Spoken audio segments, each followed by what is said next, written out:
Hello, good evening everyone. This is AK Chaudhary. आप सबका मैं स्वागत करता हूं आपके अपने इस YouTube channel GS by AK Chaudhary में। मेरे प्यारे विद्यार्थियों, आज के इस वीडियो लेक्चर से हम लोग प्रारंभ कर रहे हैं सामान्य विज्ञान। सामान्य विज्ञान के टॉपिक वाइज MCQs आपको इस यूट्यूब चैनल में मिल जाएंगे। पहले आगे बढ़े उससे पहले मेरी आप सब से रिक्वेस्ट है कि अगर आप कोई भी काम कर रहे हो तो प्लीज़ पहले उस काम को कंप्लीट कर लीजिए, उसके उपरांत आप इस वीडियो लेक्चर को देखिएगा। देखिए, जिस समय आप पढ़ रहे हो उस दौरान आपको कोई भी चीज़ डिस्टर्ब करे ऐसी चीज़ मत छोड़िए, और जब आप पढ़ रहे हो तो केवल पढ़ाई पर अपना फोकस रखिएगा, आप यहाँ वहाँ ध्यान नहीं भटकाइएगा। ओके, उम्मीद करता हूँ कि आप मेरी बात समझ पाए होंगे। मैं आपसे वादा करता हूँ कि आज का जैसा वीडियो लेक्चर होगा ऐसा ही टॉपिक वाइज वीडियो लेक्चर अब आपको इस YouTube चैनल पर मिलते रहेंगे। बस आपसे रिक्वेस्ट है कि अगर आपको ये वीडियो लेक्चर पसंद आए तो अपने दोस्त और साथियों में इस वीडियो लेक्चर को शेयर कीजिएगा। तो चलिए आगे बढ़ते हैं और बातचीत करते हैं हमारे आज के इस वीडियो लेक्चर में। ओके, चलिए।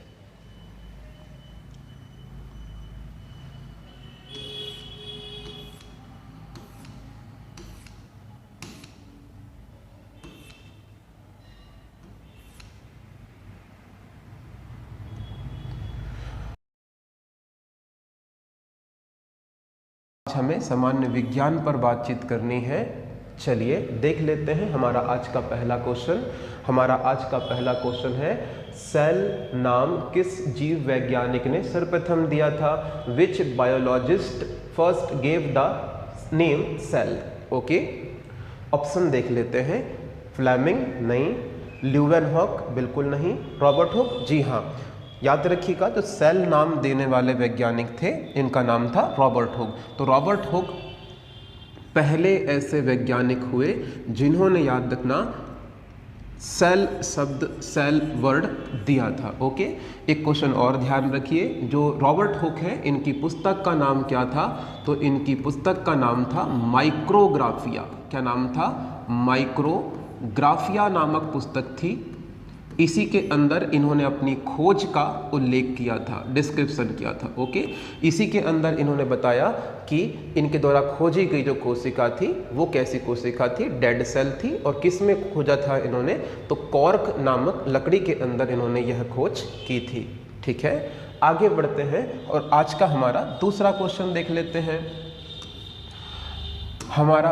हमारा आज का दूसरा क्वेश्चन है, कौन सी रचना जंतु कोशिका और वनस्पति कोशिका में विभेद उत्पन्न करती है? Which structure differentiated animal cell from plant cell? यानी कि कौन सी ऐसी संरचना है जो जंतु कोशिका और पादप कोशिका में अंतर दिखाती है, अंतर है। ओके, ऑप्शन देख लेते हैं। राइबोसोम, माइटोकॉन्ड्रिया या सेंट्रियोल। राइट आंसर हो जाएगा सेंट्रियोल। तो सेंट्रियोल होती है, यह याद रखना, अंतर उत्पन्न करती है किसमें? जंतु कोशिका में और पादप कोशिका में। ठीक है, अगले क्वेश्चन की ओर बढ़ते हैं। हमारा आज का तीसरा क्वेश्चन है, कोशिका में राइबोसोम की अनुपस्थिति में निम्न में से कौन सा कार्य संपादित नहीं होगा? Which of the following function will not be performed in the absence of ribosome in the cell? Okay, कहने का मतलब है, अगर किसी कोशिका में राइबोसोम नहीं होगा तो कौन सा काम होना बंद हो जाएगा? देख लेते हैं। क्या श्वसन का काम होना बंद हो जाएगा? नहीं, क्योंकि श्वसन का काम तो कौन करती है? माइटोकॉन्ड्रिया करती है। दैट्स वाई ये काम तो जारी रहेगा, तो ये तो नहीं होगा। क्या उत्सर्जन का काम? नहीं, बिल्कुल नहीं। प्रोटीन संश्लेषण? जी हाँ, बिल्कुल बिल्कुल। ठीक है, राइबोसोम का काम क्या होता है? प्रोटीन का संश्लेषण करना। क्या करना होता है? प्रोटीन का संश्लेषण। और जब राइबोसोम नहीं होगा तो प्रोटीन का संश्लेषण नहीं होगा, तो यह काम रुक जाएगा। Option number C is the right answer. ठीक है, चलिए आगे बढ़ते हैं। अच्छा, एक बात और, जो राइबोसोम होता है इसे हम याद रखना प्रोटीन की फैक्ट्री कहते हैं, protein factory of the cell बोलते हैं, प्रोटीन की फैक्ट्री बोल देते हैं, ये भी ध्यान रखिएगा। इसके उपरांत मेरे प्यारे दोस्तों ये भी ध्यान रखना कि जो राइबोसोम होते हैं वो कितने प्रकार के होते हैं, 2 प्रकार के राइबोसोम होते हैं। ओके, कौन से होते हैं, तो पहले होते हैं 70S वाले राइबोसोम और दूसरे होते हैं साथियों 80S वाले राइबोसोम। ओके, ठीक है, आप कमेंट में कमेंट कीजिए कि S का मतलब क्या होता है। यहाँ जो S दिखाई दे रहा है ये S का मतलब क्या है। ठीक है, आगे बढ़ते हैं। हमारा आज का तीसरा, ये देख लीजिए, ये राइबोसोम्स आपको दिखाई दे रहे होंगे, तो राइबोसोम्स आपको दिखाई दे रहे हैं।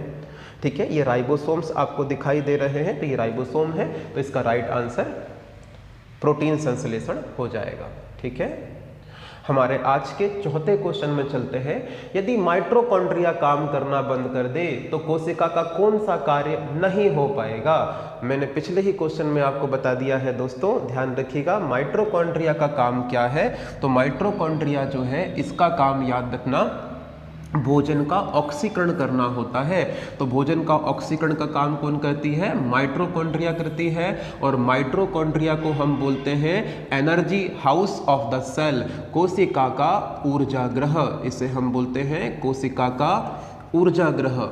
तो कोशिका का ऊर्जा ग्रह कहा जाता है, ये भी ध्यान रखना। और अगर हम बात करें माइटोकॉन्ड्रिया में जो एनर्जी है वो किस फॉर्म में स्टोर्ड होती है, किस फॉर्म में इसका संग्रह होता है, तो ध्यान रखिएगा एटीपी के फॉर्म में। किसके फॉर्म में, एटीपी के फॉर्म में। एटीपी के फॉर्म में ऊर्जा का संचय किया जाता है। What is the full form of ATP, adenosine triphosphate. Okay, ध्यान रखिएगा। आगे बढ़ते हैं। हमारा आज का 5वां क्वेश्चन देख लेते हैं साथियों। आइए, हमारा आज का 5वां क्वेश्चन है, कोशिका का ऊर्जा ग्रह पावर हाउस किसे कहते हैं, who is known as the power house of the cell. ठीक है, पहला ऑप्शन है गोल्जिकाएं, दूसरा ऑप्शन है न्यूक्लियस, तीसरा ऑप्शन है माइटोकॉन्ड्रिया, चौथा ऑप्शन है राइबोसोम। आप सब जानते हैं इस क्वेश्चन का राइट आंसर हो जाएगा माइटोकॉन्ड्रिया। ठीक है, माइटोकॉन्ड्रिया की कभी आपसे कार्यात्मक इकाई पूछ लिया जाए, कभी आपसे कार्यात्मक इकाई पूछ लिया जाए तो ध्यान रखना इसकी कार्यात्मक इकाई क्या है, तो इसकी कार्यात्मक इकाई है क्रिस्टी। क्या है बताएंगे, क्रिस्टी कहलाती है, तो इसकी कार्यात्मक इकाई क्रिस्टी है। ठीक है, आगे बढ़ जाते। हमारा आज का 6वां क्वेश्चन है, निम्नलिखित में से कौन सबसे बड़ा कोशिकांग है। ऑप्शन देख लेते हैं, गुणसूत्र, माइटोकॉन्ड्रिया, प्लास्टिड या गोल्जिकाएं। तो राइट आंसर हो जाएगा साथियों, ध्यान रखिएगा प्लास्टिड। क्या हो जाएगा, प्लास्टिड। ठीक है, तो सबसे बड़ा जो कोशिकांग होता है वो प्लास्टिड होता है, जिनको हम लोग लवक बोलते हैं। और कितने प्रकार के लवक होते हैं, तो याद रखना इनकी संख्या जो होती है वो 3 प्रकार के होते हैं। और कहाँ पर उपस्थित होते हैं, तो यह केवल और केवल पादप कोशिका में, यह केवल और केवल पादप कोशिका में उपस्थित होते हैं। यह भी ध्यान रखना कौन कौन से होते हैं, आवर्णी लवक, वर्णी लवक और हरित लवक, ल्यूकोप्लास्ट, क्रोमोप्लास्ट और क्लोरोप्लास्ट। ओके, ठीक।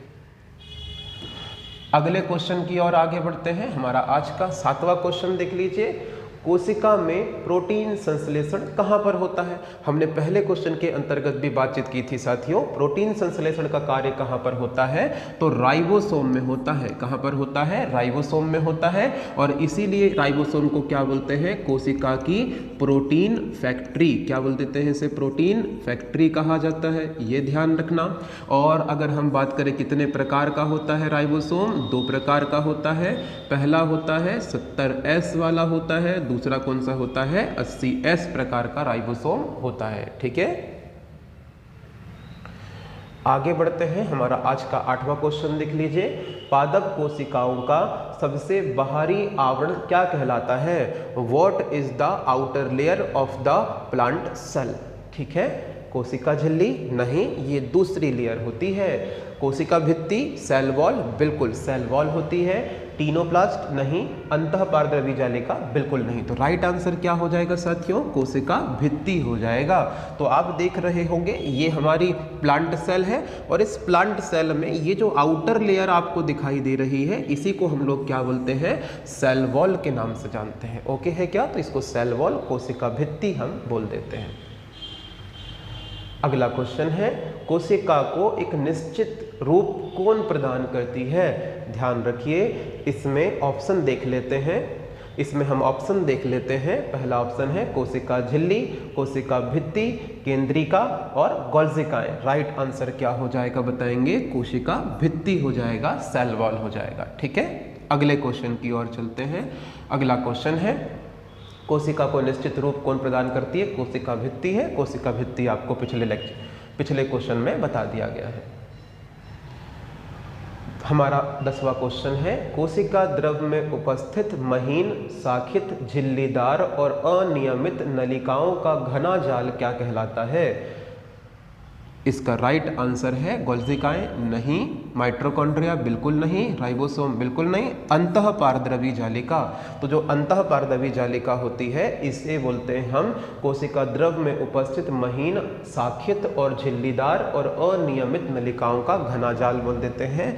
इसे ही इंग्लिश में कहा जाता है ER। ER का फुल फॉर्म है एंडोप्लाज्मिक रेटिकुलम। ER कितने प्रकार की होती है? तो ER मुख्यतः 2 प्रकार की होती है।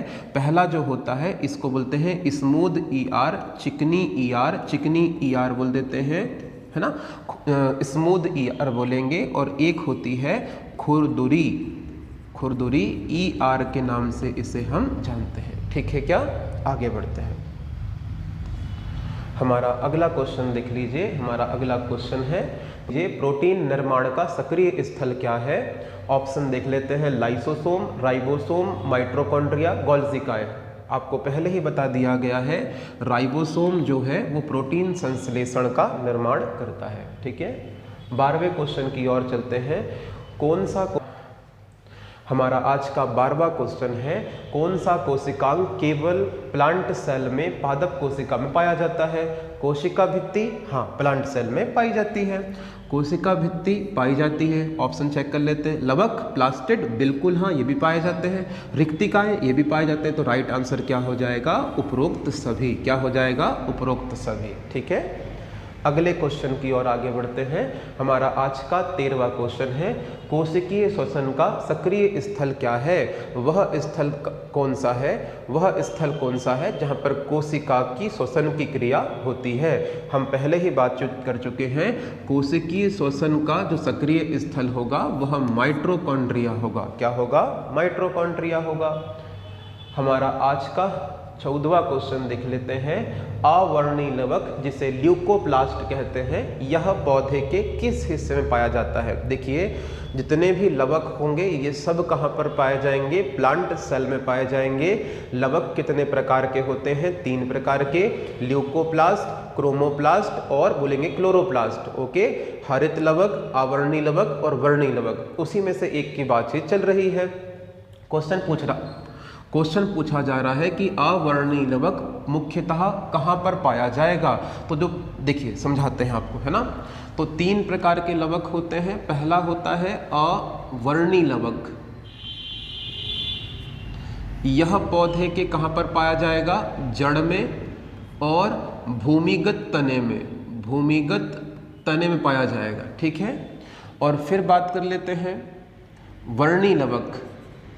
वर्णी लवक बोल देते हैं, यह पाया जाता है, याद रखना, पौधे के रंगीन हिस्सों में।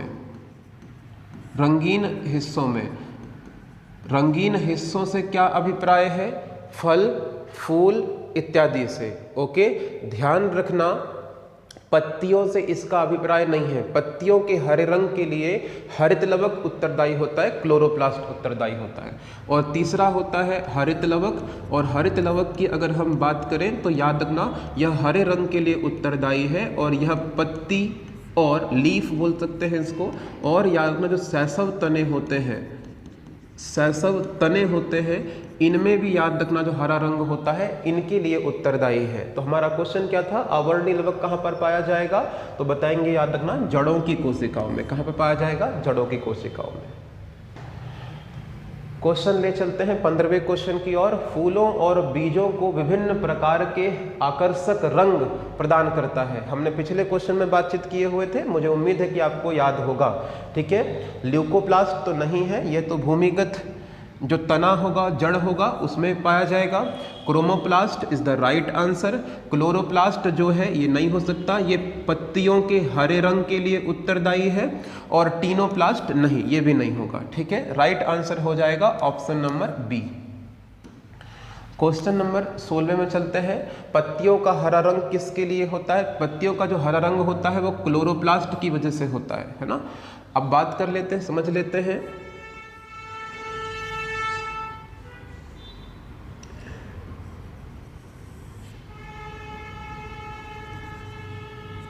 ठीक, अगर हम बात करें एक लीफ की, एक पत्ती की हम चर्चा करें, तो आप सब जानते हैं ये जो लीफ होती हैं इनका रंग कैसा होता है, तो हरा रंग होता है। इन लीफ का जो रंग है वो हरा रंग देखने मिलेगा हमें, ये ध्यान रखिएगा। अब ये हरा रंग होता है क्लोरोप्लास्ट की वजह से। अब क्लोरोप्लास्ट में क्या होता है, तो एक वर्णक पाया जाएगा, एक पिगमेंट पाया जाता है जिसे हम बोलते हैं क्लोरोफिल। क्लोरोफिल, और जो क्लोरोफिल है याद रखना, यह पौधों के भोजन निर्माण के लिए उत्तरदायी है। यह पौधों में भोजन निर्माण के लिए उत्तरदायी है, भोजन निर्माण के लिए उत्तरदायी है।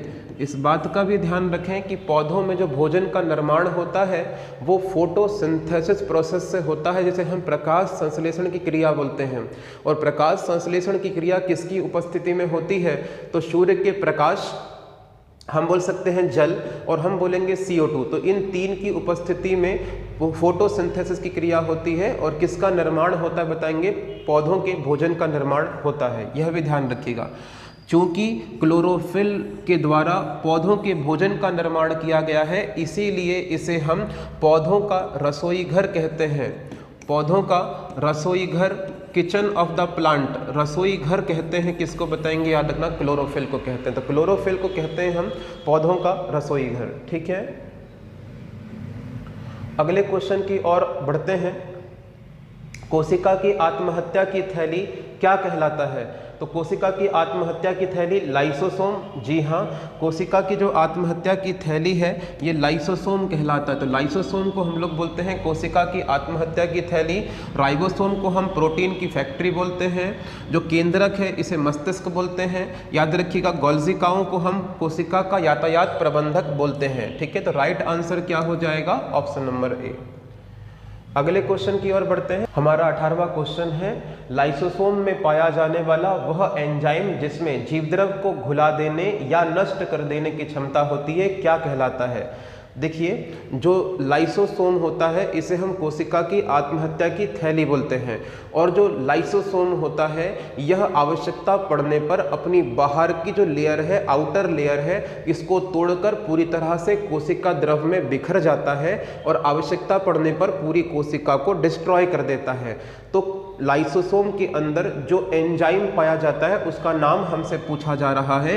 राइट आंसर है हाइड्रोलाइटिक एंजाइम। क्या है बताएंगे, हाइड्रोलाइटिक एंजाइम। ठीक है, 19वें क्वेश्चन की ओर बढ़ते हैं। 80% से अधिक सेल में पाया जाने वाला पदार्थ कौन सा है, यानी कि वह पदार्थ कौन सा है जो 80% से अधिक याद रखना सेल में पाया जाता है। तो राइट आंसर क्या हो जाएगा, वाटर, जल। तो जल है याद रखना वो 80% से अधिक कहाँ पर मिलता है, हमें कोशिका में देखने को मिलता है। हमारा आज का 20वां क्वेश्चन है, निम्नलिखित में से किसने यह मूल अवधारणा प्रस्तुत की थी कि सभी जीव कोशिकाओं के बने होते हैं। क्या वह वैज्ञानिक लुईस पास्चर थे, नहीं। स्लाइडेन थे, हाँ बिल्कुल ठीक है। रॉबर्ट हुक थे, नहीं। टी स्वान थे, बिल्कुल ये थे। तो हमारा राइट आंसर हो जाएगा 2 और 4। 2 और 4 ऑप्शन देख लेते हैं। केवल 2 नहीं, 1 और 2 नहीं, 2 और 3 बिल्कुल नहीं। राइट आंसर क्या हो जाएगा बताएंगे, दूसरा और चौथा। तो क्या हो जाएगा बताएंगे, दूसरा और चौथा। राइट आंसर दूसरा और चौथा है। ठीक है, चलिए आगे क्वेश्चन की तरफ बढ़ते हैं। हमारा आज का, चलिए अगले क्वेश्चन की ओर चलते हैं। माफी चाहता हूं कि ये 20 क्वेश्चन हुए हैं, ये 21वां क्वेश्चन है, लेकिन नंबरिंग बिगड़ गई है ना, ध्यान रखेंगे। किसकी उपस्थिति की वजह से किसी पादप कोशिका और पशु कोशिका में अंतर किया जा सकता है, यानी कि प्लांट सेल और एनिमल सेल में हम अंतर कर सकते हैं, ये क्वेश्चन पूछ रहा है।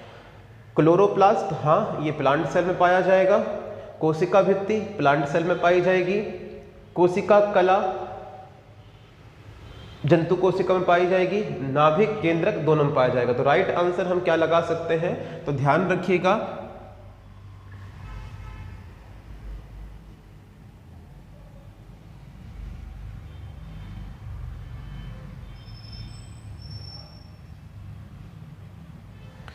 इस क्वेश्चन को छोड़ दो।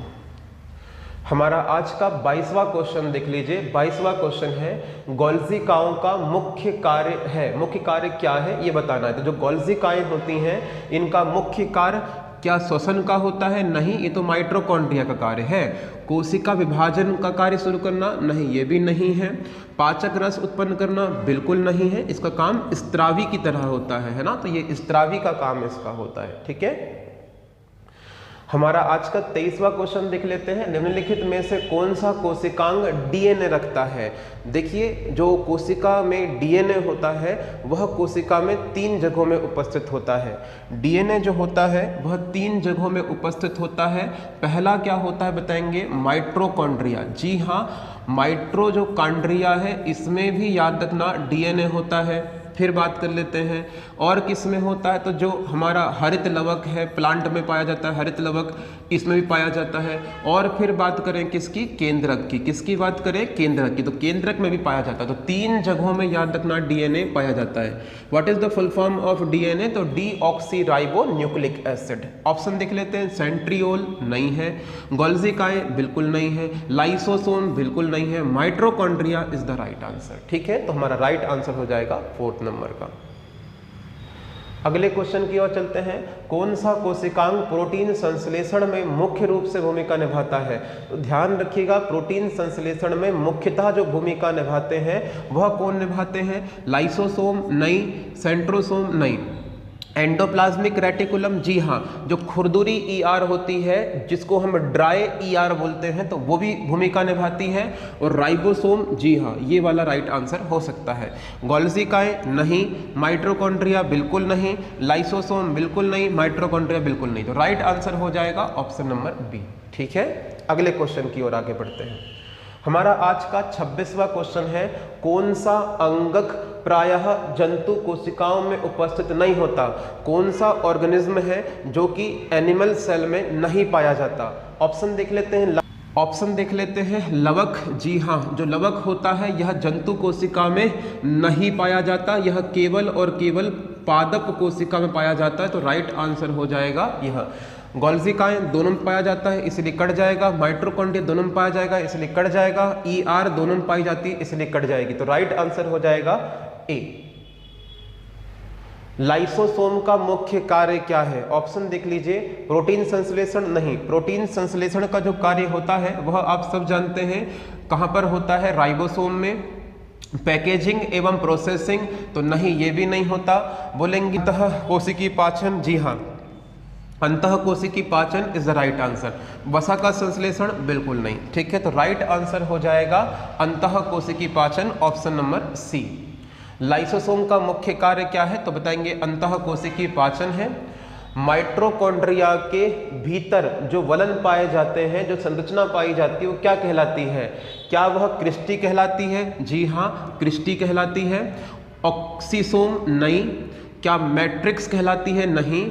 क्या माइक्रोसोम्स कहलाते हैं? नहीं। तो राइट आंसर क्या हो जाएगा? क्रिस्टी। और इसे ही हम माइटोकॉन्ड्रिया की कार्यात्मक इकाई भी कह सकते हैं। ठीक है, आगे बढ़ जाते हैं। अगला क्वेश्चन देख लेते हैं। माइटोकॉन्ड्रिया किस में अनुपस्थित होता है?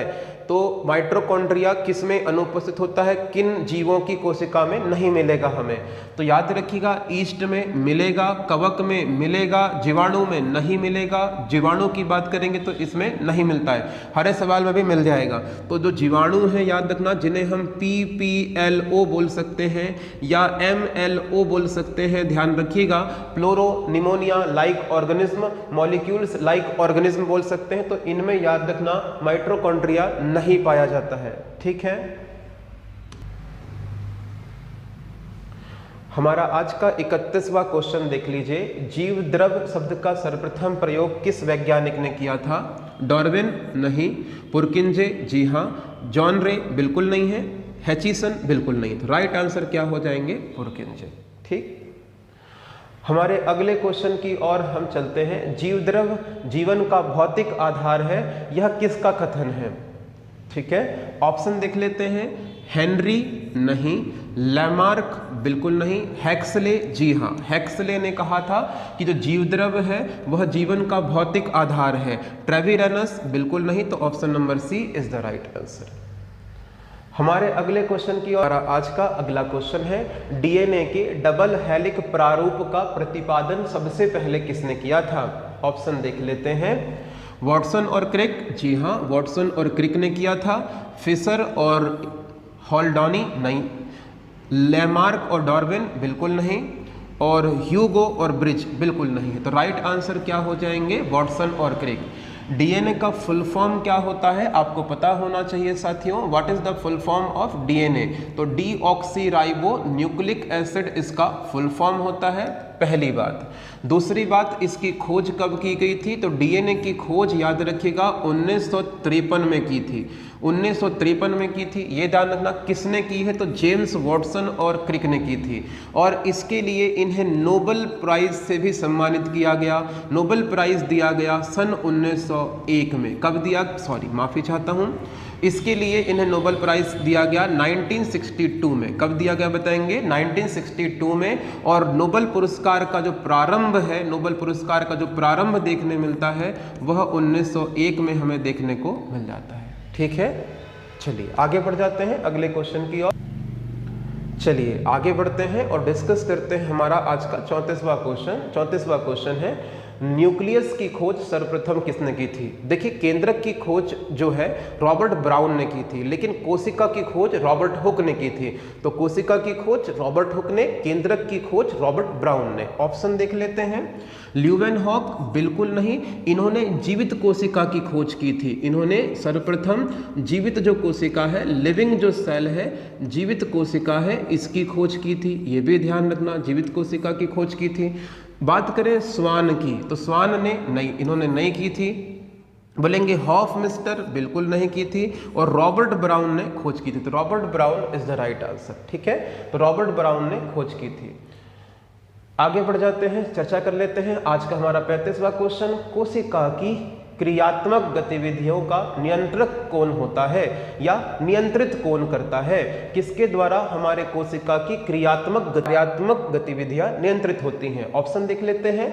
केंद्रिका नहीं, माइटोकॉन्ड्रिया बिल्कुल नहीं, जीवद्रव नहीं, केंद्रक बिल्कुल हाँ, केंद्रक के द्वारा नियंत्रित होती हैं। इसीलिए केंद्रक को हम लोग क्या बोल देते हैं? कोशिका का मस्तिष्क। क्या बोल देते हैं? कोशिका का मस्तिष्क भी कहा जाता है। इसके साथ साथ यह भी ध्यान रखिएगा, इसे हम कोशिका का CPU भी बोलते हैं। क्या बोलते हैं? सेंट्रल प्रोसेसिंग यूनिट भी बोलते हैं, ठीक है। अगले क्वेश्चन की ओर बढ़ते हैं।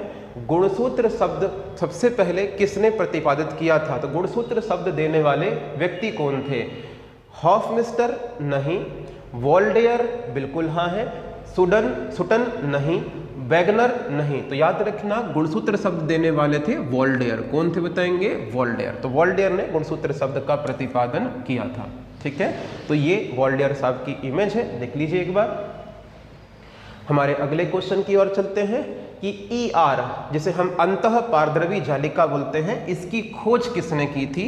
तो जो ER है इसकी खोज सूटन ने नहीं, पोर्टर नामक वैज्ञानिक ने की थी। वॉटसन ने तो नहीं की थी और रॉबर्ट्स ने नहीं की थी, ठीक है। राइट आंसर है पोर्टर।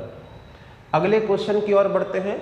इलेक्ट्रॉन सूक्ष्मदर्शी की खोज किसने की थी? तो ध्यान रखना, इलेक्ट्रॉन सूक्ष्मदर्शी की बात चल रही है, इलेक्ट्रॉन सूक्ष्मदर्शी। तो इसकी खोज करने वाले जो विद्वान हुए, इनका नाम था नॉल एंड रस्का। कौन थे बताएंगे? Knoll and Ruska, option number A. ठीक, मेरे प्यारे साथियों से आग्रह है कि जो विद्यार्थी ऑनलाइन अभी अवेलेबल हैं वह चैट बॉक्स के अंदर कमेंट करते रहें। आपको जिन भी क्वेश्चंस के आंसर पता है आप कमेंट जरूर करते रहिए। ओके, हमारे अगले क्वेश्चन की ओर चलते हैं। वास्तविक केंद्रक किसमें अनुपस्थित होता है? यानी कि जो रियल केंद्रक होता है, न्यूक्लियस होता है, वो किसमें एब्सेंस होता है? ऑप्शन देख लेते हैं। जीवाणुओं में, जी हाँ, जीवाणु का मतलब हम बात कर रहे हैं PPLO, हम बात कर रहे हैं MLO। फुल फॉर्म क्या है? प्लूरो निमोनिया लाइक ऑर्गेनिज्म, बोलेंगे मॉलिक्यूल्स लाइक ऑर्गेनिज्म। ठीक है, तो इनमें केंद्रक नहीं पाया जाता, इनमें पाया जाता है, इनमें पाया जाएगा, इनमें पाया जाएगा। तो राइट आंसर क्या हो जाएगा बताएंगे हमारा? बोलेंगे जीवाणुओं में। ठीक है, आगे बढ़ जाते हैं। हमारा अगला क्वेश्चन देख लेते हैं। सर्वाधिक संख्या में गुणसूत्र पाए जाते हैं, तो सर्वाधिक गुणसूत्र किस में पाए जाते हैं बोल रहा है?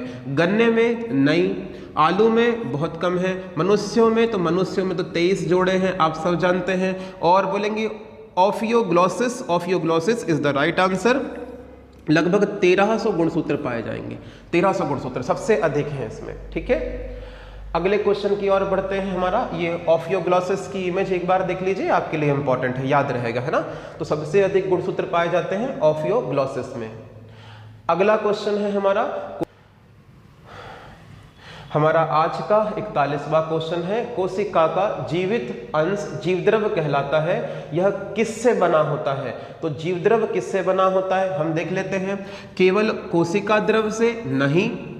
क्या कोशिका द्रव और केंद्रक द्रव से? बिल्कुल नहीं। केवल केंद्रक द्रव से? नहीं। बात करेंगे कोशिका द्रव, हाँ। केंद्रक द्रव, ठीक है। कोशिकांग, बिल्कुल ठीक है। राइट आंसर क्या हो जाएगा हमारा? Option number D. ठीक है, तो राइट आंसर है ऑप्शन नंबर डी। प्यारे दोस्तों, अगले क्वेश्चन की ओर बढ़ते हैं। हमारा आज का 42वां क्वेश्चन क्या है, इस पे देख लेते हैं। कोशिकीय एवं आणविक जीव विज्ञान केंद्र कहां पर स्थित है? तो क्वेश्चन पूछ रहा है कोशिकीय एवं आणविक जीव विज्ञान केंद्र कहां पर है? तो क्या ये मुंबई में है? बिल्कुल नहीं है। कोलकाता में? बिल्कुल नहीं है। बेंगलुरु में? नहीं है दोस्तों, ये हैदराबाद में है। ठीक है, हैदराबाद में है। मेरा यहां पर आपसे आग्रह है कि हैदराबाद के संस्थापक कौन थे, इसको भी कमेंट कीजिएगा, इसके बारे में भी कमेंट में लिखिएगा। आपको वहां पर हमारा कमेंट मिल जाएगा कि आप सही बता रहे हैं या नहीं बता रहे हैं। ठीक है, तो राइट आंसर क्या हो जाएगा, थोड़ा सा बताइएगा इसके बारे में। हमारे आज के 43वें क्वेश्चन की ओर आगे बढ़ते हैं। हमारा आज का 43वां क्वेश्चन है, निम्नलिखित में सबसे छोटी कोशिका कौन सी है? तो सबसे छोटी कोशिका कौन सी है, यह हमसे क्वेश्चन पूछा जा रहा है। तो राइट आंसर हो जाएगा माइकोप्लाज्मा। क्या हो जाएगा? माइकोप्लाज्मा। और बात करें अमीबा, बिल्कुल नहीं है। WBC बिल्कुल नहीं है। और बोलेंगे RBC बिल्कुल नहीं है। तो ये भी नहीं, ये भी नहीं, ऑप्शन नंबर ए। अगले क्वेश्चन की ओर आगे बढ़ जाते हैं। हमारा आज का 44वां क्वेश्चन, हमारा आज का 44वां क्वेश्चन देख लेते हैं। 44वां क्वेश्चन है, कोशिका के बारे में निम्नलिखित में से कौन सा एक कथन सही नहीं है? ये ध्यान रखिएगा कि वो हमसे पूछ रहा है, सही नहीं है बोला है उसने। ठीक है, पहला ऑप्शन देख लेते हैं, कोशिकाओं के आकार और आमाप विशिष्ट कार्य से संबंधित होते हैं। बिल्कुल सही बात है, इसमें कोई डाउट नहीं है। कुछ कोशिकाओं के बदलते आकार होते हैं, जी हाँ, कुछ कोशिकाएं जो होती हैं वो अपना आकार बदल पाती हैं। जैसे कि बात करें PPLO जो होती है वो लगातार अपना आकार चेंज कर पाती है, इसीलिए उसे joker of the animal kingdom and the plant kingdom बोलते हैं, ध्यान रखिएगा। फिर बात करते हैं, प्रत्येक कोशिका में निष्पादन की अपनी क्षमता होती है। बिल्कुल सही बात है। सभी देह ऊतकों में एक ही प्रकार की, गलत है भैया, एक ही प्रकार की कोशिकाएं नहीं होती हैं, ध्यान रखना। तो राइट आंसर क्या हो जाएगा? डी। हमारा आज का 45वां क्वेश्चन देख लेते हैं। निम्नलिखित कोशिका अंगकों में से कौन सा एक अर्धपारगम्य है? ऑप्शन देख लेते हैं, कोशिका झिल्ली, कोशिका भित्ति, ये कोशिका झिल्ली है, ये प्लाज्मा झिल्ली है, कोशिका भित्ति है और केंद्रक है। तो उसने अर्धपारगम में बोला है, तो अर्धपारगम में क्या है बताएंगे, तो कोशिका झिल्ली। कोशिका झिल्ली अर्धपारगम में होती है, कोशिका भित्ति पारगम में होती है। कोशिका भित्ति पारगम में होती, तो कोशिका भित्ति ट्रांसपेरेंट है, ये नॉन ट्रांसपेरेंट है। निम्नलिखित पोषकों में से कौन सा एक कोशिका भित्ति, पौधों की कोशिका भित्ति का एक संरचनात्मक घटक है? ऑप्शन देख लेते हैं। तो ऑप्शन है मैग्नीशियम, नहीं। पोटेशियम की कमी, बिल्कुल नहीं। फास्फोरस, बिल्कुल नहीं। Calcium is the right answer. क्या है बताएंगे, कैल्शियम हो जाएगा। अगले क्वेश्चन की ओर आगे बढ़ते हैं। हमारा आज का 47वां क्वेश्चन देख लेते हैं। क्वेश्चन है, न्यूक्लियस के बाहर डीएनए कहाँ मिलता है? प्यारे साथियों, मैंने अभी आपको थोड़ी देर पहले यह बात बताई थी कि जो डीएनए होता है वो 3 जगहों में होता है। एक होता है माइटोकॉन्ड्रिया में, माइटोकॉन्ड्रिया में। दूसरा कहाँ पर होता है, हरित लवक में, हरित लवक में। और तीसरी जगह कहाँ पर होती बताएंगे, केंद्रक में। तो उसने बोला है कि केंद्रक के बाहर, न्यूक्लियस से बाहर। तो केंद्रक से बाहर कहाँ पर, हरित लवक में और माइटोकॉन्ड्रिया में। ऑप्शन देख लेते हैं। गोल्जिकाओं में नहीं, राइबोसोम में नहीं, mitochondria is the right answer. ER में बिल्कुल नहीं है। ठीक है, अगले क्वेश्चन की ओर बढ़ते हैं। सेल नाम किस जीव वैज्ञानिक ने सर्वप्रथम दिया था? तो सेल वर्ड देने वाले विद्वान थे हमारे, जिनका नाम था रॉबर्ट हुक। रॉबर्ट हुक की पुस्तक का नाम क्या है, माइक्रोग्राफिया है। ये हमने पहले क्वेश्चन में डिस्कस कर लिया है दोस्तों। अगले क्वेश्चन की ओर आगे बढ़ते हैं। कौन सी संरचना जंतु कोशिका को वनस्पति कोशिका से अलग करती है? राइट आंसर क्या हो जाएगा, सेंट्रियोल। तो सेंट्रियोल जो है, याद रखना, वह जंतु कोशिका को पादप कोशिका से अलग करती है। प्यारे साथियों, जीव विज्ञान जो है, जीव विज्ञान के जनक कौन है? तो जीव विज्ञान के जनक है, याद रखिएगा, अरस्तु। कौन है बताएंगे, अरस्तु है। मेरे प्यारे साथियों, आपको इस क्वेश्चन का डिटेल पढ़ना होगा कि विज्ञान के जनक कौन है। तो आपको पता होना चाहिए कि अरस्तु है। विज्ञान की कितनी शाखाएं होती हैं, तो ध्यान से पढ़िए कि विज्ञान की 3 शाखाएं होती हैं। पहली शाखा होती है जिसे हम बोलते हैं, याद रखिएगा, जीव विज्ञान। जीव विज्ञान। दूसरी शाखा होती है जिसे हम जानते हैं भौतिक विज्ञान। तीसरी शाखा होती है जिसे हम जानते हैं, बताएंगे, रसायन विज्ञान। याद रखिएगा, जीव विज्ञान के जनक कौन है? तो जीव विज्ञान के जनक है, बताएंगे, अरस्तु। जी हाँ। बात करें भौतिक विज्ञान के जनक कौन है, बताएंगे, न्यूटन। रसायन विज्ञान के जनक है, बताएंगे, लेवासिए। कौन है बताएंगे, लेवासिए। यहाँ पर आप यह भी जानिए कि जो जीव विज्ञान है यह भी 3 शाखाओं में बटा हुआ है। पहला है जिसे बोलते हैं जंतु विज्ञान, और जंतु विज्ञान के जनक कौन है बताएंगे, तो अरस्तु। फिर है, बताएंगे, वनस्पति विज्ञान, और वनस्पति विज्ञान के जनक कौन है बताएंगे, थियोफेस्टस। ओके। फिर बात करेंगे, याद रखना, सूक्ष्म जीव विज्ञान, और सूक्ष्म जीव विज्ञान के जनक कौन है बताएंगे, याद रखिएगा, लुईस पास्चर। कौन है बताएंगे, लुईस पास्चर है। क्लियर है? तो मेरे प्यारे साथियों, एक क्वेश्चन तो डिस्कस करेंगे, लेकिन उसके साथ में जितने भी महत्वपूर्ण क्वेश्चंस हो सकते हैं, इन सबको हम डायग्राम और पाई चार्ट के माध्यम से डिस्कस करेंगे। एमपीएसआई, एमपीपीएससी, एमपी प्री में, याद रखना, हमारा मेन टारगेट है जिनके अंदर ये क्वेश्चंस पूछे जाते हैं। तो इन्हीं को लेकर हम आगे बढ़ रहे हैं। अगला क्वेश्चन देख लीजिए। साइटोलॉजी खालिस्तान का अध्ययन है। मेरे प्यारे साथियों, साइटोलॉजी जो है, याद रखिएगा, यह कोशिकाओं का अध्ययन है। देखिए, समझिए इस बात को। सजीवों की कार्यात्मक इकाई, कार्यात्मक इकाई क्या है? तो कार्यात्मक इकाई है जिसे हम बोलते हैं कोशिका। सजीवों की कार्यात्मक इकाई है जिसे हम बोलते हैं कोशिका। ये ध्यान रखिएगा। कोशिका का अध्ययन क्या है? तो इसका अध्ययन कहलाता है, याद रखिएगा, साइटोलॉजी। साइटोलॉजी, जो कि क्वेश्चन है हमारा। ओके। अब बात आती है कि सर, कोशिका की खोज सर्वप्रथम किसने की थी? तो कोशिका की खोज सर्वप्रथम की है, बताइएगा, सर्वप्रथम खोज किसने की है? खोज करने वाले विद्वान हैं, इनका नाम है रॉबर्ट हुक। Robert Hooke. और इन्होंने कब खोज की बताएंगे? 1665 में खोज की थी।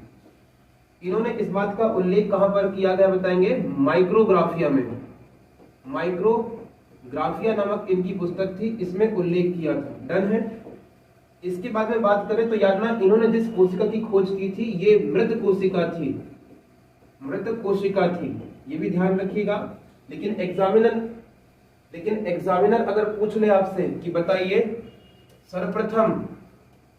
सर्वप्रथम जीवित कोशिका की खोज, जीवित कोशिका की खोज किसने की थी? तो जीवित कोशिका की खोज की बताएंगे, याद रखिएगा, ल्यूवेनहॉक ने।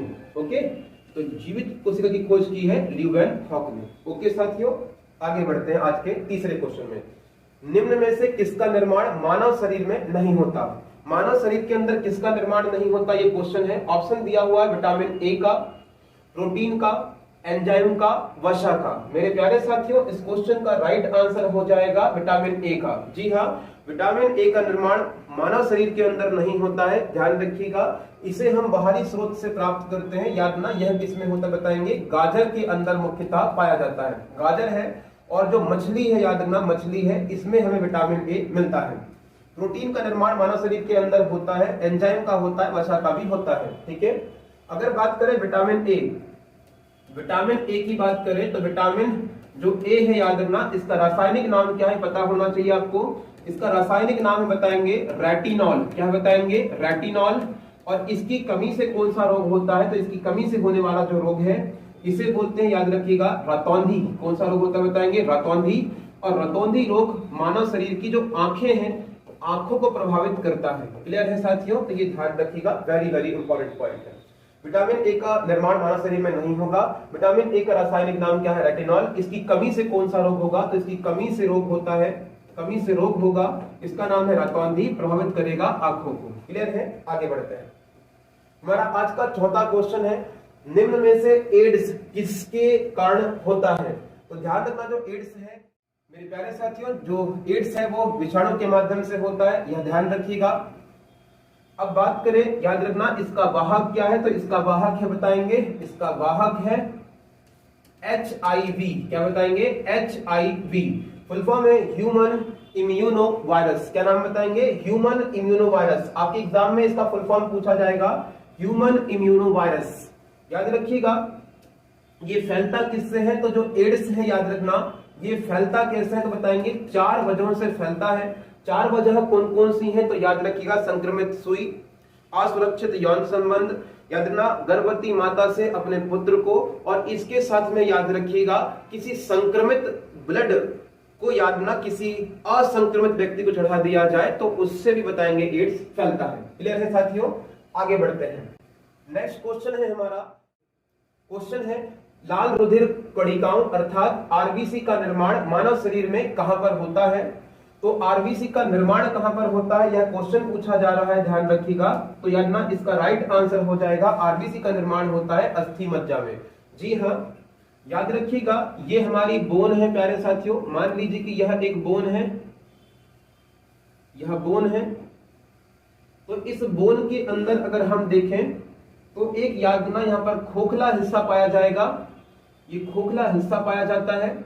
इसे हम किस नाम से जानते हैं? तो इसे हम जानते हैं, याद रखिएगा, अस्थि गुहा के नाम से। इंग्लिश में इसे बोलते हैं, याद रखना, मैरो कैविटी। क्या बोलते हैं इसे? Marrow cavity. इसे याद रखिएगा, मैरो कैविटी के नाम से जानते हैं, ये ध्यान रखिए। अब अस्थि गुहा में एक तरल पदार्थ मिलेगा, अस्थि गुहा में एक तरल पदार्थ पाया जाता है, इसे बोलते हैं, याद रखिएगा, अस्थि मज्जा। क्या बोलते हैं इसे? अस्थि मज्जा बोलते हैं। और यह जो अस्थि मज्जा है 2 पार्ट्स में बढ़ता है। यह अस्थि मज्जा 2 प्रकार का होगा। पहला होता है जिसे बोलते हैं, याद रखना, लाल अस्थि मज्जा, लाल अस्थि मज्जा। और दूसरा होता है जिसे बोलते हैं पीत अस्थि मज्जा, पीत अस्थि मज्जा। ओके साथियों, इसके बाद में बात करें, जो लाल अस्थि मज्जा है इसे ही हम बोलते हैं रेड बोन मैरो, इसे बोलते हैं येलो बोन मैरो। मेरे प्यारे साथियों, अंतिम फैक्ट ध्यान रखिए, अगर एग्जाम में आ जाए तो जो लाल अस्थि मज्जा है इसमें किसका निर्माण होता है बताएंगे, आरबीसी का निर्माण होता है। और जो येलो बोन मैरो है इसमें किसका निर्माण होगा बताएंगे, डब्ल्यूबीसी का निर्माण होता है। तो डब्ल्यूबीसी का निर्माण होता है येलो बोन मैरो में, और ध्यान रखना रेड बोन मैरो में निर्माण होता है आरबीसी का। एक और फैक्ट पढ़ते हुए जाइए, यहाँ पर आरबीसी का रासायनिक नाम क्या है तो बताएंगे एरिथ्रोसाइट। क्या नाम है, एरिथ्रोसाइट। एरिथ्रोसाइट इसका नाम है, ये ध्यान रखना। और जो येलो बोन मैरो है इसका रासायनिक नाम क्या है, तो इसका रासायनिक नाम है ल्यूकोसाइट। ल्यूकोसाइट याद रखना इसका रासायनिक नाम है। क्लियर है साथियों, आगे बढ़ते हैं, डिस्कस करते हैं नेक्स्ट क्वेश्चन। क्वेश्चन है लार निम्नलिखित में से किसके पाचन में सहायता करता है, प्रोटीन के, वसा के, स्टार्च के, विटामिन के। मेरे प्यारे साथियों जो लार होता है याद रखिएगा यह किसके पाचन में सहायता करता है, स्टार्च के पाचन में सहायता करता है। समझते हैं प्यारे साथियों जो लार है याद रखना यह कहां से स्त्रावित होता है, लार स्त्रावित कहां से होता है, तो याद रखिएगा लार ग्रंथियों से। लार ग्रंथियां कहां पर होती हैं, तो याद ना यह हमारे मुख में होती हैं। लार ग्रंथियां याद रखिएगा हमारे मुख में होती हैं। कितने प्रकार की होंगी लार ग्रंथियां, तो ध्यान ना लार ग्रंथियां प्रकार कितने होंगे, इनके प्रकार कितने हैं, तो लार ग्रंथियों के प्रकार है 3। कितनी संख्या में होंगी, तो संख्या होगी ध्यान रखना कितनी, 6। अच्छा किसका स्त्रावण करेंगी, तो लार ग्रंथियां स्त्रावण करती हैं याद रखना। लार ग्रंथियां स्त्रावण करेंगी 2 प्रकार के एंजाइम का। पहले एंजाइम का नाम क्या है, तो इसका नाम बताएंगे याद ना टाइलिन, और दूसरे का नाम है लाइसोजाइम। क्या नाम बताएंगे, लाइसोजाइम। दूसरे एंजाइम का नाम है लाइसोजाइम। तो लाइसोजाइम एंजाइम का निर्माण करती है। बस इतना ध्यान रख लीजिए। एक क्वेश्चन और याद रखिएगा, जो लार है याद ना इसका पीएच मान कितना होता है, तो इसका पीएच मान जो है 6.7 पीएच होता है। अर्थात इसकी प्रकृति क्या हो जाएगी, इसकी प्रकृति हो जाएगी बताएंगे याद ना अम्लीय। इसकी प्रकृति हो जाएगी अम्लीय। ओके, यहाँ पर यह ध्यान रखिएगा जो टाइलिन है ये किसके पाचन में सहयोग करेगा, तो टाइलिन याद ना स्टार्च को माल्टोज में कन्वर्ट करता है। साथ ही साथ में जो लाइसोजाइम है ध्यान रखिएगा यह भोजन के साथ आए हुए हानिकारक कीटाणुओं को नष्ट करने का काम करता है। ओके, आगे बढ़ते हैं नेक्स्ट क्वेश्चन की ओर। हमारा 7वां क्वेश्चन है किस तत्व के कारण थायराइड ग्रंथि में असामान्य वृद्धि हो जाती है, तो याद रखना थायराइड ग्रंथि में जो असामान्य वृद्धि देखने को मिलती है ये बोलेंगे याद ना आयोडीन की वजह से होती है। ध्यान रखना जो आयोडीन है इसकी कमी से जो हमारी थायराइड ग्रंथि है यह याद रखना बड़ी हो जाती है, फूलकर बड़ी हो जाती है, और इससे एक रोग होता है, और इस रोग को हम लोग क्या बोलते हैं बताएंगे, घेंगा। क्या बोलते हैं बताएंगे, घेंगा के नाम से जानते हैं। क्लियर है साथियों, ध्यान रखिएगा। आगे बढ़ते हैं, बात करते हैं 8वें क्वेश्चन में। निम्नलिखित में से कौन सा पानी या जल में घुलनशील विटामिन है, तो जल में घुलनशील विटामिन आपसे पूछ रहा है vitamin A, vitamin B, vitamin K, vitamin D. Exam में आया हुआ क्वेश्चन है साथियों, ध्यान रखिएगा। अगर बात करें विटामिन की, तो विटामिन की खोज किस विद्वान ने की, तो विटामिन की खोज करने वाले विद्वान थे सी फंक, या इनको हम जानते हैं फुंक के नाम से। विटामिन कितने प्रकार के होते हैं, तो विटामिन के प्रकार होते हैं ध्यान रखना ए, बी, सी, डी, ई, के। इसमें अगर हम बात करें तो याद रखिएगा जो हमारा विटामिन है बी और विटामिन याद ना सी, विटामिन बी और सी ये किसमें घुलनशील है बताएंगे, जल में घुलनशील है। और अगर बात करें ए, डी, ई, के, ये सारे के सारे विटामिन किसमें घुलनशील है बताएंगे, वसा में घुलनशील है। आपकी क्वेश्चन का उम्मीद करता हूं आंसर मिल चुका है। तो जल में घुलनशील विटामिन कौन सा बताएंगे याद ना, बी विटामिन जल में घुलनशील है, बी विटामिन जल में घुलनशील है। डन है, क्लियर है साथियों। वसा में घुलनशील पूछेगा तो ए, डी, ई, के, और जल में बोलेगा तो बी और सी। क्लियर है साथियों, आगे बढ़ते हैं। क्वेश्चन है हमारा अगला, निम्नलिखित में से कौन सा टमाटर के लाल रंग के लिए उत्तरदायी है? तो टमाटर के लाल रंग के लिए क्या उत्तरदायी है साथियों? तो ध्यान रखना, इसके लिए उत्तरदायी है लाइकोपेन। क्या बताएंगे? लाइकोपेन। जी हाँ साथियों, ध्यान रखिए, जो टमाटर का लाल रंग है, टमाटर का लाल रंग है, इसके लिए उत्तरदायी होता है लाइकोपेन। दूसरा होता है, याद रखिएगा, जो गाजर है, गाजर का रंग है, गाजर का रंग है, इसके लिए उत्तरदायी है कैरोटीन।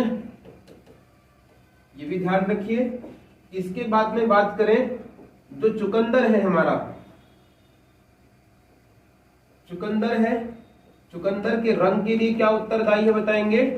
विटामिन। विटामिन उत्तरदायी है, विटामिन उत्तरदायी है, ध्यान रखिएगा। इसके उपरांत हम बात करें, जो बैगन है, भटा है, भटा, भटा के रंग के लिए क्या उत्तरदायी होता है? तो भटा के रंग के लिए उत्तरदायी होता है, ध्यान रखिएगा, जिसे बोलते हैं एरेंथ्रोपोवाइटिस। एरेंथ्रोपोवाइटिस, पोवाइटिस। तो एरेंथ्रोपोवाइटिस याद ना, भटा के रंग के लिए उत्तरदायी है। ओके, नेक्स्ट क्वेश्चन की ओर आगे बढ़िए। नेक्स्ट क्वेश्चन है हमारा, निम्नलिखित में से किसकी कमी से अरक्तता, जिसे हम बोलते हैं एनीमिया, क्या बोलते हैं हम? एनीमिया। एनीमिया होता है। ऑप्शन देख लीजिए, haemoglobin, iodine, calcium, vitamin C. तो किसकी कमी से याद ना अरक्तता अर्थात एनीमिया होता है? तो राइट आंसर हो जाएगा, आपको बताएंगे याद ना, हीमोग्लोबिन। क्या हो जाएगा साथियों? हीमोग्लोबिन। समझिएगा, जो हमारा हीमोग्लोबिन है वो कहां पर होता है? तो याद रखना, जो हमारी आरबीसी है, जो हमारी आरबीसी है, आरबीसी में क्या मिलेगा बताएंगे आपको? हीमोग्लोबिन। हीमोग्लोबिन। और हीमोग्लोबिन का निर्माण किससे होता बताएंगे? आयरन से। किससे निर्माण होता है? आयरन से। और आयरन की जब कमी होगी, याद ना, आयरन की कमी होगी तो याद ना, इससे कौन सा रोग हो जाएगा? या हीमोग्लोबिन की कमी से हो जाएगा बताएंगे, जिसे बोलते हैं एनीमिया। क्या हो जाता है बताएंगे? एनीमिया रोग हो जाता है। अगर बात करें आयरन की भरपूर मात्रा, इसकी भरपूर मात्रा किसमें होती? तो भरपूर मात्रा हमें देखने को मिलती बताएंगे किसमें? पालक की सब्जी में। पालक में भरपूर मात्रा में हमारा आयरन होता है। ओके साथियों, क्लियर है? आगे बढ़िए। विटामिन सी का रासायनिक नाम बताइए। प्यारे साथियों ध्यान दीजिएगा, विटामिन सी का रासायनिक नाम है, ऑप्शन देख लीजिए, citric acid, oxalic acid, ascorbic acid बोलेंगे। चौथा ऑप्शन है नाइट्रिक एसिड। इस क्वेश्चन का राइट आंसर है साइट्रिक एसिड। ध्यान रखिएगा, कुछ विटामिन है, इनके रासायनिक नाम आपको रटे हुए होने चाहिए। जैसे कि बात करें, याद रखिएगा, विटामिन ए की, विटामिन ए का रासायनिक नाम क्या है? रेटिनॉल। बात करें विटामिन बी की, तो विटामिन बी का है बताएंगे थायमिन। विटामिन सी का नाम बताएंगे ascorbic, ascorbic acid, acid. D का रासायनिक क्या नाम है? कैल्सी फेराल, कैल्सी फेराल। और ई का रासायनिक नाम है टोकोफेराल, टोकोफेराल, ये ध्यान रखिएगा। और के का रासायनिक नाम क्या है? फिलोक्विनोन। क्लियर है साथियों? तो ये ध्यान रखिएगा। क्लियर है? ये सारे विटामिन है, इनके रासायनिक नाम आपको पता होने चाहिए। बात करें फूलों का अध्ययन क्या कहलाता है? तो फूलों का अध्ययन कहलाता है एंथ्रोलॉजी। ध्यान रखिएगा। आगे बढ़ते हैं नेक्स्ट क्वेश्चन की ओर। हमारा अगला क्वेश्चन है गुर्दों की, अर्थात बात की जाए किडनी की। किडनी की कार्यात्मक इकाई क्या है? तो किडनी की कार्यात्मक इकाई क्या होती बताएंगे, याद रखना, नेफ्रॉन। क्या होती बताएंगे? नेफ्रॉन। जी हाँ, किडनी की कार्यात्मक इकाई साथी क्या है बताएंगे? नेफ्रॉन है। न्यूरॉन किसकी कार्यात्मक इकाई है बताएंगे? तंत्रिका तंत्र। तंत्रिका तंत्र की कार्यात्मक इकाई क्या बताएंगे? अपना न्यूरॉन है। धमनी की बात नहीं करेंगे, धमनी हमारी एक नलिका होती है, एक वाहिनी होती है। एक्सॉन की बात भी हम नहीं करेंगे। हम आगे बढ़ते हैं, देखते हैं दुनिया का सबसे बड़ा पुष्प कौन सा है? तो दुनिया का सबसे बड़ा पुष्प है साथियों, ऑप्शन देख लीजिए, कमल, सूरजमुखी, रेफ्लेसिया या वाटर लिली। ध्यान रखिएगा, इस क्वेश्चन का राइट आंसर है रेफ्लेसिया। रेफलेशिया जो है बताएंगे विश्व का सबसे बड़ा फूल है। जी हाँ प्यारे साथियों, विश्व का सबसे बड़ा फूल है रेफलेशिया। प्यारे साथियों, यहाँ पर आपके मन में जिज्ञासा होनी चाहिए कि सर विश्व का सबसे बड़ा फूल कौन सा है? तो फूल है विश्व का सबसे बड़ा बताएंगे रेफलेशिया। आप रेफलेशिया का फूल देखना चाहेंगे तो यह आपकी स्क्रीन पर रहा रेफलेशिया का फूल, जो कि याद रखना विश्व का सबसे बड़ा फूल है। आगे बढ़ते हैं, डिस्कशन करते हैं अगले क्वेश्चन में। निम्नलिखित में से किस तत्व की उपस्थिति की वजह से मानव मूत्र यानी कि यूरिन का रंग पीला होता है? साथियों ऑप्शन देखिए, ऑप्शन आपको दिखाई दे रहे हैं पित्त की वजह से, वसा की वजह से, लसिका की वजह से या फिर यूरोक्रोम की वजह से। प्यारे साथियों, इस क्वेश्चन का राइट आंसर हो जाएगा यूरोक्रोम की वजह से। यूरोक्रोम की वजह से यूरिन का रंग कैसा होता है बताएंगे, मूत्र का रंग होता है बताएंगे पीला होता है। आगे बढ़िए, डिस्कस करते हैं अगले क्वेश्चन में। अगला क्वेश्चन है हमारा, निम्नलिखित में से किसे आरबीसी का कब्रिस्तान कहा जाता है? आरबीसी का कब्रिस्तान कहा जाता है बताएंगे किसको? प्लीहा। किसको बोलते हैं साथियों? प्लीहा को कहते हैं। ठीक है, बात करें निम्नलिखित में से किस उद्योग में काम करने वाले जो व्यक्ति होते हैं इन्हें ब्लैक लंग्स रोग होता है? ब्लैक लंग्स रोग होता है बताएंगे कोयला उद्योग में काम करने वाले या जो कोयला माइंस होती है उनमें काम करने वाले जो रोग होते हैं इनमें याद रखिए क्या होता है बताएंगे ब्लैक लंग्स रोग हमें देखने को मिलता है। आगे बढ़ते हैं, इन्फ्लुएंजा रोग किसकी वजह से होता है? तो इन्फ्लुएंजा जो रोग है याद रखना किसकी वजह से होता है? ऑप्शन देख लीजिए, जीवाणु, विषाणु, कवक और शैवाल। मेरे प्यारे साथियों, यह जो रोग होता है बताएंगे याद रखना विषाणु की वजह से होता है। ओके, आगे बढ़ते हैं हम अपने अगले क्वेश्चन में। ध्यान रखिएगा, नदियों में जल के प्रदूषण के निर्धारण के लिए किसकी घुली हुई मात्रा मापी जाती है? तो ध्यान रखना, जब नदियों में जल प्रदूषण चेक किया जाता है तो हम ये चेक करते हैं कि किसकी मात्रा नदी के अंदर कम हुई है। तो याद रखना इसका राइट आंसर है ऑक्सीजन। किसकी कमी देखते हैं हम बताएंगे? ऑक्सीजन को हम वहां पर चेक करते हैं। आगे बढ़ते हैं, बात करते हैं निम्नलिखित में से कौन सी गैस ग्रीन हाउस प्रभाव के लिए सबसे अधिक उत्तरदायी है? तो ध्यान रखिएगा कार्बन डाइऑक्साइड। कार्बन डाइऑक्साइड जो गैस है वो ग्रीन हाउस प्रभाव गैस, ग्रीन हाउस के लिए सबसे ज्यादा उत्तरदायी है। आगे बढ़िए, निम्नलिखित में से किस जीव में रक्त नहीं होता परंतु वह श्वास लेता है? मेरे प्यारे साथियों, हाइड्रा जो जीव है याद रखना इसमें रुधिर नहीं होता लेकिन फिर भी यह श्वास लेता है, ब्रीदिंग करता है। ओके, आगे बढ़ते हैं, हमारे शरीर में किस ग्रंथि को मास्टर ग्रंथि कहा जाता है? तो किस ग्रंथि को हम मास्टर ग्रंथि बोलते हैं? तो ध्यान रखना पिट्यूटरी जो ग्लैंड है हमारी उसको हम क्या बोलते हैं बताएंगे? मास्टर ग्रंथि बोलते हैं। और पिट्यूटरी ग्लैंड कहां पर होती है हमारी याद रखिएगा, यह हमारे मस्तिष्क में उपस्थित होती है। ओके साथियों, क्लियर है? ओके, क्लियर है प्यारे साथियों। तो आज के इस वीडियो लेक्चर में बस इतना ही। यह साइंस की जो सीरीज है ये लगातार आपको मिलती रहेगी, आपको याद रखना इस तरह के वीडियोस मिलते रहेंगे। प्यारे साथियों, आज के लिए बस इतना ही, मिलते हैं अगले वीडियो लेक्चर में। God bless you all. जय हिंद, जय भारत।